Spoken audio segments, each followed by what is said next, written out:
जय हिंद दोस्तों। आज का वीडियो काफ़ी स्पेशल है क्योंकि आज के वीडियो एक ऐसे योद्धा के बारे में है जो कि ना सिर्फ अपने साम्राज्य के लिए लड़ा बल्कि अपने स्वाभिमान के लिए लड़ा। एक ऐसा योद्धा जिसके शरीर पर 80 से ज़्यादा घाव थे, एक आँख खो चुके थे, एक आर्म खो चुके थे, इसके बावजूद भी वे लड़ते रहे। ये स्टोरी है दोस्तों राणा सांगा के बारे में, जो कि मेवाड़ के साम्राज्य के राजा थे। होता क्या है दोस्तों कि 1482 में उनका जन्म होता है सरका में।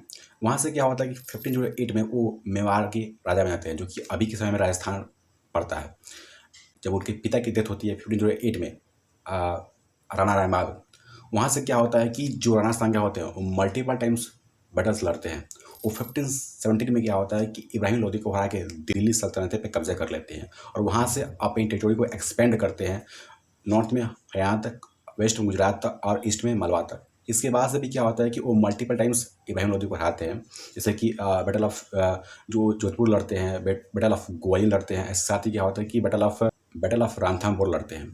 इसके बाद से क्या होता है दोस्तों कि इंडिया में क्या होता है कि बाबर की एंट्री होती है, क्योंकि उस समय क्या होता है कि जो मुगल साम्राज्य था वो बाबर के द्वारा ही फाउंड किया गया था। ऐसे में क्या होता है कि जो बाबर था वो इंडिया में एंटर करता है, तो क्या होता है कि उसकी तरफ जो एक सामना पड़ती है वो सीधी सीधी क्या होती है कि मेवाड़ के शासक राणा सांगा से पड़ती है। क्योंकि क्या होता है कि उस समय क्या होता है कि जो राणा सांगा थे काफ़ी पावरफुल थे और उनकी एक लार्ज टेरिटोरी थी। ऐसे में क्या होता है कि बाबर को क्या होता है कि राणा सांगा को भेजना था, इसलिए काफ़ी सारा वो प्लान करता था, काफ़ी सारा प्लानिंग किया, काफ़ी सारा टैक्टिक्स यूज़ किया। उनके साम्राज्य कई सारे जो राजा थे उनको आप अपने अपने अंडर में जाने की कोशिश किया, लेकिन फिर बात नहीं बढ़ी।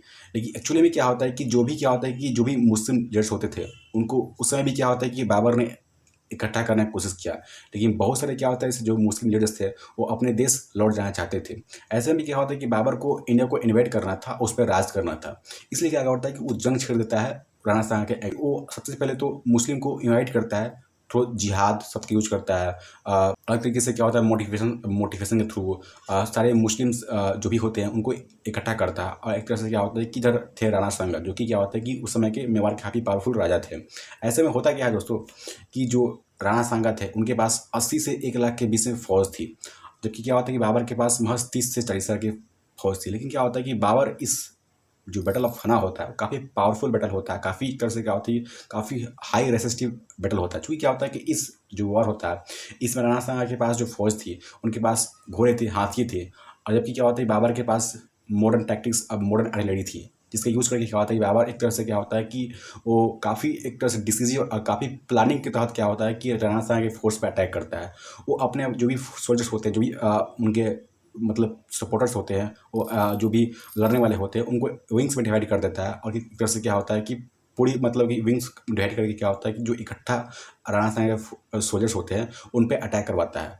ऐसे में क्या होता है कि जो राणा सांगा होते हैं एक तरह से काफ़ी घबाइल होते हैं, उनकी जो फोर्स होती है काफ़ी ज़्यादा मतलब कि चोटिल होती है, उनको काफ़ी ज़्यादा नुकसान पहुँचता है। क्योंकि क्या होता है कि वो डायरेक्ट वॉर लड़ रहे थे तलवारों से और एक तरह से ट्रेडिशनल वेपन से।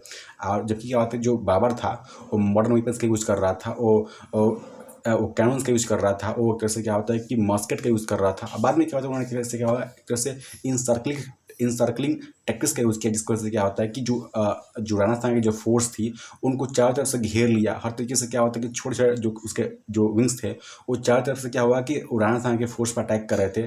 जबकि क्या होता है कि इसके बावजूद भी क्या होता है जो राणा सांगा के जो फोर्स थे, जो सोल्जर्स थे, वो पीछे नहीं हटे।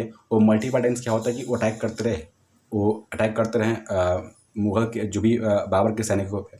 ऐसे में क्या होता है कि जो बाबर होता है वो काफ़ी मतलब कि डिसीजिव था, काफ़ी लीडरशिप वाले राजा था, और उसके पास काफ़ी ज़्यादा मतलब कि स्किल्स थी, एडमिनिस्ट्रेटिव स्किल्स। ऐसे में क्या होता है कि जो राणा सांगा क्या होता है कि वो अपने टैक्टिक्स का यूज़ करता है, और जो भी राणा सांगा के सोल्जर्स होते हैं वो उन पे क्या होता है कि डायरेक्ट और एक तरह से क्या होता है कि मॉडर्न आर्टिलरी का यूज़ करके उस पर अटैक करवाता है। काफ़ी सारे जो राजा होते हैं इस वॉर में राणा सांगा की तरफ से क्या होता है कि उनकी मौत हो जाती है। ऐसे में क्या होता है कि जो सिहारी तोमर होते हैं जो राणा सांगा की तरफ से लड़ रहे थे वो उनके साथ छोड़ के क्या होता है कि बाबर के साथ मिल जाते हैं, क्योंकि बाबर जो कि क्या होता है कि उस समय राणा सांगा को धोखा देते हैं और एज ए क्या होता है कि उनके मॉरल वैल्यू को चोट पहुंचाते हैं।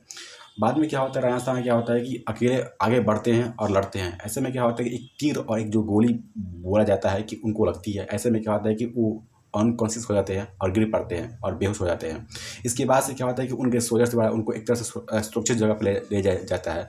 बाद में जो राजपूत जो भी बाद में जो सोल्जर्स के जो कमांड होते हैं अदर्स राजा संभालते हैं। लेकिन बाद में क्या होता है कि जो भी बाबर के जो सोल्जर्स थे वो चारों तरफ से क्या होता है कि सभी सोल्जर्स पे अटैक कर रहे हैं, जिसकी वजह से क्या होता है कि एक एक करके क्या होता है कि सभी जो भी मेजर किंग्स थे वो उनकी जान मतलब जाती गई। ऐसे में क्या होता है कि एक तरह से क्या होता है कि चूँकि क्या होता है कि जो बाबर सैनिक थे वो कैनन्स का यूज़ कर रहे थे, जिससे क्या होता है कि जो राणा साहब के जो सोल्जर्स थे वो बीच में और सेंट्रल में अटैक कर रहे थे, जिससे क्या हुआ कि वो इस आवाज़ की वजह से क्या होता है कि उनकी जो सेना थी वो तितर-बितर हो गई और हर तरीके से क्या होता है कि उसमें नॉइज़ फैल गई, जिसकी वजह से क्या होता है कि वो काफ़ी पैनिक हो गए और मतलब इधर-उधर भागने लगे। ऐसे में क्या होता है कि जो बाबर था वो मतलब कि काफ़ी ज़्यादा पावरफुल टेक्टिक्स यूज़ करके क्या होता है कि वो बहुत ज़्यादा चोट पहुँचाता है राणा साहब के सोल्जर्स को।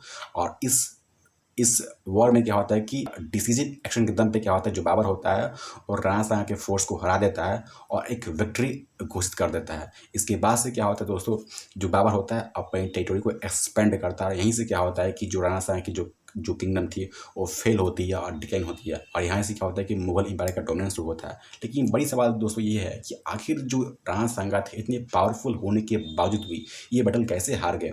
दोस्तों ये होता है कि जो राणा सांगा थे एक तो काफ़ी पावरफुल थे, लेकिन बोला जाता है ना राजा कितने पावरफुल हो लेकिन साथ देने वाला अगर कोई पावरफुल नहीं है, बैकअप कोई नहीं है। साथ ही क्या होता है कि जो राणा सांगा थे वो इंटरनल कन्फ्लिक्ट से गुजर रहे थे। उनके जो भाई थे पृथ्वीराज और जयमाल, उनके साथ भी क्या होता है उनका डिस्प्यूट था। उस समय क्या होता है कि उनके जो हाथ थे, जो आँखें थी वो लूज़ हो गई थी। उसके बाद भी क्या उन्होंने काफ़ी सारा लड़ाइयाँ लड़ी।